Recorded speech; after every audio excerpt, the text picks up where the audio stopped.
والے सब लोग खैरियत से हैं। आपने यहूदियों की और ईरानियों की कहानी जो थे मलाजा करना शुरू की, उसका पहला पार्ट मैंने आपको बताया था और उसके अंदर कुछ डिटेल्स आपने देखी। अब जो असल डिटेल है वो आ रही है, जिसके अंदर जंगें हैं, जिसके अंदर मसाइल हैं, जिसके अंदर इश्यूज़ हैं, और आप इसको सुनेंगे तो मुझे यकीन है कि आप इस सारे इशू को अंडरस्टैंड कर सकेंगे।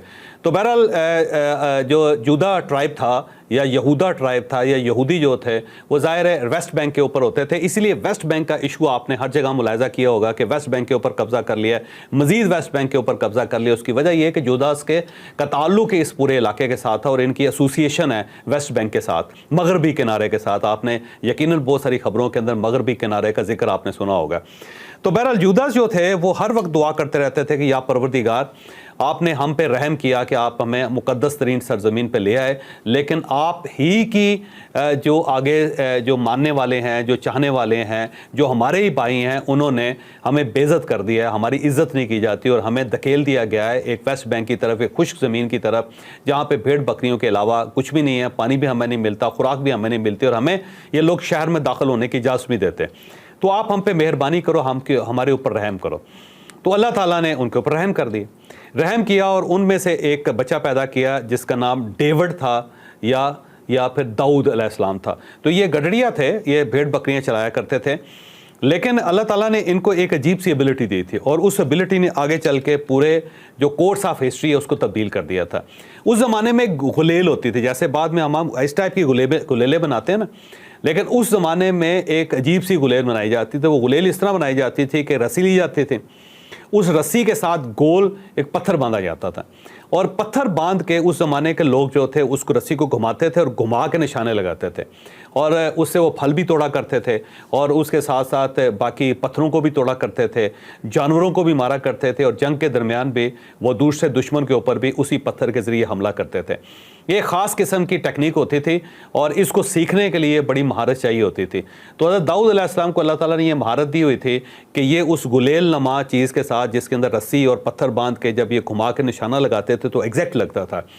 बल्कि ये अपने जो भाई बहन हैं या दोस्त हैं उन सब के साथ शर्त लगाया करते थे कि सामने जो दरख्त है उसका जो फ़लाँ फल है मैं उसको हिट करूँगा और वो नीचे गिरेगा, बाकी पूरे दरख्त को पता भी नहीं चलेगा। तो लोग इनके साथ शर्तें लगाया करते थे और फिर ये उस तरह रस्सी को घुमा के जब ये मारते थे तो एग्जैक्ट वही फल नीचे गिरता था। तो इतना तेज़ इनका निशाना होता था। उस ज़माने में ज़ाहिर जंगें होती थी और एक बड़ा कबीला था जिसके बड़े लंबे लंबे कद थे और कहते थे कि वो को 12-12, 13-13 फुट लंबे, और उनको जिन्नात भी कहा जाता उस ज़माने में, और वो अटैक किया करते थे फ़लस्तीन के ऊपर। और उस ज़माने में एक खौफनाक किस्म का अटैक हुआ और वो ज़माना था जिसके अंदर हुक्मरान जो थे वो बेंजामिन थे, यानी बिनियामीन, हज़रत बिनियामीन की जो औलाद है उनमें से जो लोग थे वो बादशाह थे उस ज़माने में, और बाकी ट्राइब जो थे उनके साथ उनके कोलेशन में थे।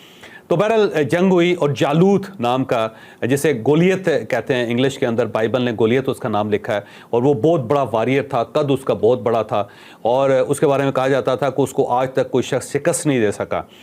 तो वो जालूत ने अपना एक लश्कर बनाया और उसने फ़लस्तीन के ऊपर हमला कर दिया।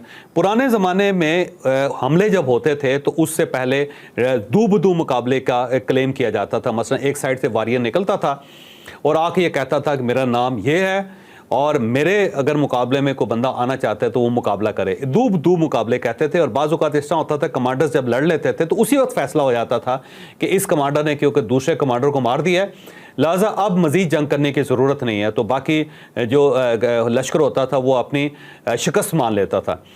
तो जालूत जो था वो बाहर आया और बाहर आकर उसने कहा कि अगर किसी के अंदर दम है तो मेरा मुकाबला करे। तो बनी इसराइल में से कोई बाहर नहीं निकला क्योंकि वो 10-12 फुट का लंबा सा एक नौजवान या शख्स, और उसका जो पंजा था वही 1.5-2 फुट का तो पंजा था उसका, तो उसके सामने कौन खड़ा हो सकता था। तो फिर अचानक उन अंदर बनी इसराइल में से एक लड़का बाहर निकला जो 13-14 साल का लड़का था और उसके हाथ में कोई वेपन नहीं था सिवाय उस गुलेल के जिसके साथ वो अक्सर खेला करता था। तो उससे बाहर आके कहा जी कि मैं मुकाबला करूँगा इस शख्स का। तो सब लोगों ने सरप्राइज़ हो गए, सब लोग हैरत से देखने लगे कि ओए भाई क्या पिद्दी और क्या पिद्दी का शोरबा, आप कैसे लड़ लोगे इस बंदे के साथ, और ये इसका तो वो मुकाबला नहीं कर सकता। लेकिन उस लड़के ने कहा कि कोई मसला नहीं, मैं मुकाबला करूँगा। बहरहाल एक साइड पे जालूत खड़ा हो गया जिसे गोलियत कहा जाता है हिब्रू ज़बान में, या बाइबल ने जिसको गोलियत लिखा है। दूसरी साइड पे डेविड यानी हज़रत दाऊद अलैहिस्सलाम खड़े हो गए, 13-14 साल की उम्र थी उनकी। تو بہرحال جب وہ جالوت سامنے کھڑا ہوا تو اس سائڈ سے جو حضرت داؤد علیہ السلام تھے انہوں نے وہ گھمایا پتھر اس طرح اور گھما کے انہوں نے سیدھا مارا. اب یہ ذہن میں رکھیں کہ اس سے پورے جسم کے اوپر لوہا پہنا ہوا تھا سوائے اس جگہ کے. یہ والا جگہ جو ہے نا یہ بڑی خاص ہوتی ہے, اس کو اسپیچول کہتے ہیں یا اسپیشل کہتے ہیں, اس کو لکھتے اسپیچول ہیں. انسان یہاں سے بنتا ہے, یہ کوئی چھوٹی سی گولی ہے جس کے اندر میموری چپ ہوتا ہے انسان کا, انسانیت کا چپ ہے یہاں پہ. اس لیے اگر یہاں پہ چوٹ لگے تو ہماری ہوش گم ہو جاتی ہے. جب آپ نے دیکھا نا جب گاڑیاں ہوتی ہیں تو ان کے اندر ایئر بیگز کہاں ہوتے ہیں, نہ دائیں ہوتے ہیں نہ بائیں ہوتے ہیں, سامنے ہوتے ہیں, کیونکہ انسان یہاں سے مرتا ہے, یاد رکھیے گا. یہ جو ہے نا اسپیشل ایبلٹی ہوتی ہے یہاں پہ. یہاں اگر کوئی چوٹ لگ جائے تو انسان نہیں رہتا, پھر جانور بن جاتا ہے یا بالکل ختم ہو جاتا ہے. تو صرف اس کی یہ والی جگہ خالی تھی, باقی پورے جسم کے اوپر اس نے جو ذرا بخت پہنی ہوئی تھی یا اس نے آئرن کے کپڑے پہنے ہوئے تھے یا پورا جو ہوتا ہے نا کیل کانٹے سے لیس, وہ اس ٹائپ کی صورتحال تھی. تو حضرت داؤد علیہ السلام نے وہ گھما کے جو پتھر مارا تو سیدھا یہاں پہ لگا تو الٹا گرا اور اس کے بعد اٹھ نہیں سکا. تو اس کے بعد ظاہر بلے بلے ہو گئی سارے جو فلسطینی تھے یا جو بنی اسرائیل تھے, اور اس کے بعد پھر ظاہر جنگ جیت گئے. اور یہاں سے حضرت داؤد علیہ السلام کا پھر عروج شروع ہوا.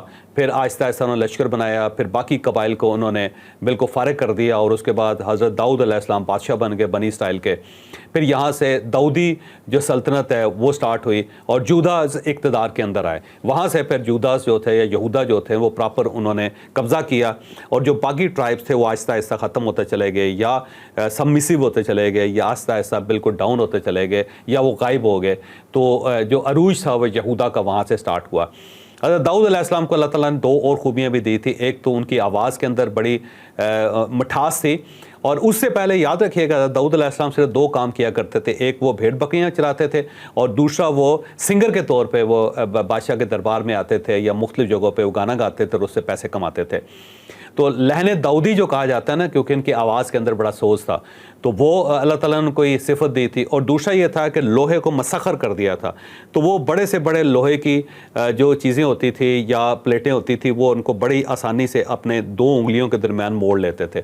تو وہ زرہ بختر بنایا کرتے تھے جو لوہے کا لباس ہوتا تھا جو عموماً جنگوں کے اندر استعمال ہوتا ہے, کیونکہ لوہا ان کے ہاتھ میں مسخر ہو گیا تھا, بالکل موم ہو گیا تھا. تو اللہ تعالیٰ نے ان کو یہ فضیلت دی تھی.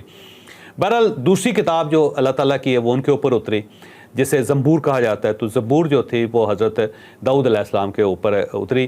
پہلی تورات تھی, حضرت توریت تھی جو حضرت موسیٰ علیہ السلام کے اوپر اتری تھی. پھر زبور دوسری کتاب ہے جو ان کے اوپر اتری, اور وہاں سے پھر یہودیوں کا یا جوداز کا یا یوداز کا جو تھا نا یہ سارا سلسلہ سٹارٹ ہوا, بادشاہی سٹارٹ ہوئی. تو پھر دوسرے حضرت سلیمان علیہ السلام ان کے صاحبزادے تھے حضرت سلیمان علیہ السلام. پھر اللہ تعالیٰ نے ان کو بھی بادشاہی سے نوازا اور پیغمبری سے نوازا, اور ساتھ ساتھ انہیں جانوروں کی اور پرندوں کی اور جو اشراط الارض ہیں ان کی زبان سمجھنے کا ملکہ ان کو عطا کیا. پھر ہواؤں کے اوپر ان کو حکمرانی عطا کی. پھر وہ فاصلے جو تھے وہ بڑے عبور کر لیتے تھے. پھر انہیں ایک تخت دیا گیا جیسے تخت رواں کہتے تھے. پھر جنات کے اوپر اللہ تعالیٰ نے ان کو حکمرانی دی. تو حضرت سلیمان علیہ السلام صاحبزادے تھے حضرت داؤد علیہ السلام کے, اور بادشاہت ان کو بھی ملی اس کے بعد. تو انہوں نے نا اپنے دور میں ٹیمپلز بنائے تھے, بڑے بڑے ٹیمپلز. پہلا ٹیمپل فرسٹ ٹیمپل بھی کہا جاتا ہے, سیکنڈ ٹیمپل بھی کہا جاتا ہے. سیکنڈ ٹیمپل جو تھا وہ حضرت سلیمان علیہ السلام کے دور میں بنا تھا. تو حضرت سلیمان علیہ السلام کی بڑی حکمرانی تھی, بہت ان کی دور تک حکومت تھی, بلکہ کہا جاتا ہے بلوچستان کے اندر کوہ سلیمان تک ان کی حکمرانی تھی. اور وہ اپنے تخت پہ یہاں پہ بھی آتے تھے. ملکہ بلقیس کا واقعہ بھی آپ نے سنا ہوگا, جو یمن کے ساتھ جس کا تعلق تھا, اور ان کی شادی بھی حضرت سلیمان علیہ السلام سے ہوئی تھی, اور ان سے بھی اولاد تھی حضرت سلیمان علیہ السلام کی. تو بہرحال ایک طویل داستان ہے حضرت سلیمان علیہ السلام کی بھی. بہرحال اس کے بعد حضرت سلیمان علیہ السلام کے بعد بھی یہوداز جو تھے یا جوداز جو تھے ان کی حکمرانی رہی وہاں پہ. پھر 586 BC میں, یعنی حضرت عیسیٰ علیہ السلام کی پیدائش سے 586 سال پہلے یہاں پہ اٹیک ہوا اسرائیل کے اوپر, اور یہ بخت نصر تھا ایک بادشاہ